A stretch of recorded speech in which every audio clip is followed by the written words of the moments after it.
ৰাস্তা হৈ গ'ল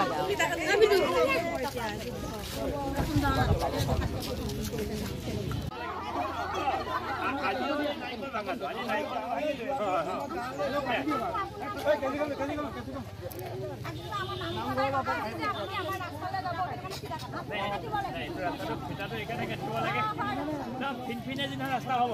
এনেকে পিঠা কাটি একেবাৰে মাৰিছে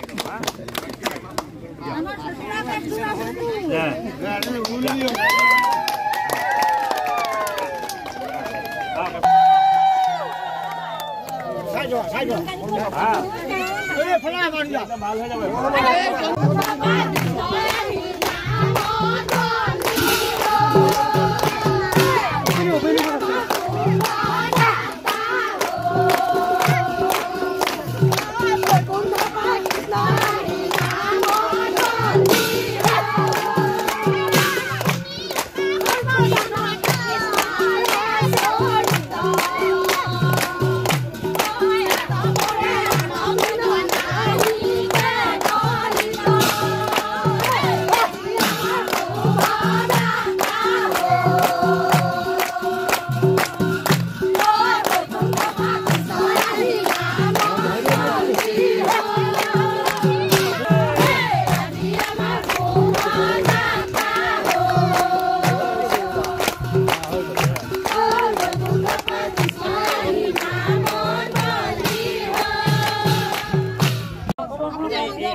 অসম পালে নাই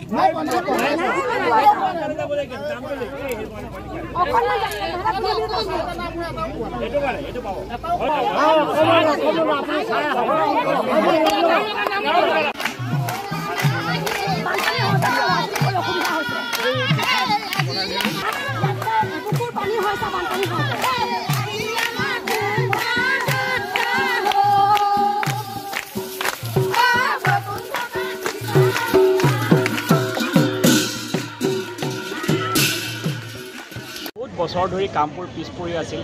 আমি কামপুৰ টাউন নামত আছিলে টাউনখন কিন্তু আমি এটা ভালকৈ টাউন হিচাপে নিজকে পৰিচয় দিবলৈ আমাৰ কাৰণে চিন্তিত অৱস্থাত আছিলে এতিয়া কামপুৰে এটা নতুন গতি ল'ব আৰু আমাৰ খুব ভাল হৈছে টাউনখন আমি প্লান কৰিব পৰা হৈছোঁ আমি প্ৰত্যেকটো বস্তু এটা প্লানিং ৱেত যাব বিচাৰিছোঁ গৌৰৱ পথটো আমাৰ আৰম্ভণি ইয়াৰ পাছত আমি এটা ডাঙৰ ৰাস্তা পাইছোঁ অসমৰ মুখ্যমন্ত্ৰী ডাঙৰীয়াক ধন্যবাদ জনাইছোঁ কামপুৰৰ যি আমাৰ মানচিত্ৰ আমাৰ ভৌগোলিক মানচিত্ৰ কামপুৰখন এক সুন্দৰ টাউন হিচাপে গঢ় ল'ব মই আশা কৰিছোঁ অসমৰ ভিতৰত এখন খুব শৃংখলিত টাউন য'ত ৱাটাৰ লগিং নহ'ব য'ত ভৱিষ্যতে মানুহে পাৰ্কিঙৰ কাৰণে বেয়া ব্যৱস্থা নহ'ব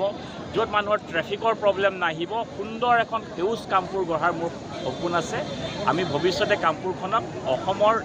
টাউনৰ মানচিত্ৰত মিউনিচিপালিটিৰ মানচিত্ৰত এখন উন্নত মানৰ কামপুৰ গঢ়াৰ এটা আমি পদক্ষেপ আৰম্ভ কৰিছোঁ এই গৌৰৱ পথ আমাৰ কাৰণে গৌৰৱ আৰু কি কাৰ্যসূচী কৰিছে 11টা ৰাস্তাৰ মোৰ শিলান্যাস আছে আমাৰ আজি বহুতকেইটা প্ৰয়োজনীয় ৰাস্তা যিকেইটা ৰাস্তা বহুত দিনৰ পৰা মানুহে জীয়াতু ভুগি আছিলে সেই ৰাস্তাকেইটা শিলান্যাস কৰিছোঁ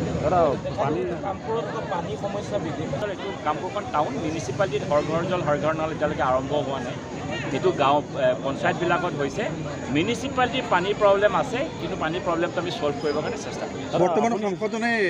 কোনো ধৰণৰ কাম কৰিব নোৱাৰাৰ কিছুমান অভিযোগ উত্থাপিত হৈছে সেইখিনি সাংসদ হ'লেহে বৰ্তমানৰ সাংসদজন মানে আমি আপুনি প্ৰদ্যুৎ বৰদলৈ ডাঙৰীয়াৰ কথা কৈছে তেওঁতো কি কাম কৰিব আপুনি জানিছে প্ৰদ্যুৎ বৰদলৈ ডাঙৰীয়া ফেচবুকৰ MP তেওঁ ফেচবুকৰ MP ফটোৰ MP মাজে মাজে নগাঁৱৰ সমাধান নগাঁৱৰ সমস্যা নগাঁৱৰ সমস্যা আৰু সমাধান জানিলে নহ'ব নহয় নেতাই আহি ৰাইজৰ লগত থাকি কোনটো সমস্যা কৰিব পাৰিব কামটো কৰাৰ ব্যৱস্থা কৰিব লাগিব কিমানবাৰ আহিছে কামটো আহিছে নেকি সমস্যা লৈছে নেকি এইবিলাক ফেচবুকৰ MP আৰু এবাৰ ফেচবুক ৰাইজে নিবিচাৰে ফেচবুকত থকা MP আৰু ৰাজনৈতিক নেতাক ৰাইজে ত্যাগ কৰিছে কামপুৰত যিমানখিনি ড্ৰেইনৰ কথা ক'লে ড্ৰেইনৰ কথাই ক'লোঁ এতিয়া গৌৰৱ পথৰ দুইফালে ড্ৰেইন এইটো চেংচন হ'ল আৰু 5 কোটি টকাৰ ড্ৰেইন কামপুৰত অলৰেডি চেংচন পইচা পৰি আছে কাম আৰম্ভ হ'ব এতিয়া আমিতো য'তে মতে ড্ৰেইন নবনাওঁ আমি ড্ৰেইনখিনি বনাম যে এফালৰ পানী আহি কোনফালে ওলাই যাব লাগিব আৰু কামপুৰৰ যিটো ড্ৰেইনেজৰ যিটো ছিষ্টেম মই এতিয়া দেখা পাইছোঁ মই আপোনাক কৈছোঁ অসমৰ ভিতৰতে ভাল ছিষ্টেম অকল কামপুৰ নেব পানী উবুৱাই যোৱাৰ ৰাস্তা আছে বেলেগত গৈ পানী গৈ ষ্টেগনেণ্ট হৈ যায় আমি দেখিছোঁ আমি সেইকাৰণে কামপুৰবাসী লাকি আমি ইমান দিনে ডেভেলপমেণ্ট যদি দেখাও নাই এতিয়া যদি ডেভেলপমেণ্ট আহি এটা শৃংখলাবদ্ধ ডেভেলপমেণ্ট কামপুৰ ষ্টেডিয়ামখনৰ কাৰণে কিবা লৈছে নেকি পদক্ষেপ? কামপুৰ ষ্টেডিয়াম আজি 2,70,00,000 আমি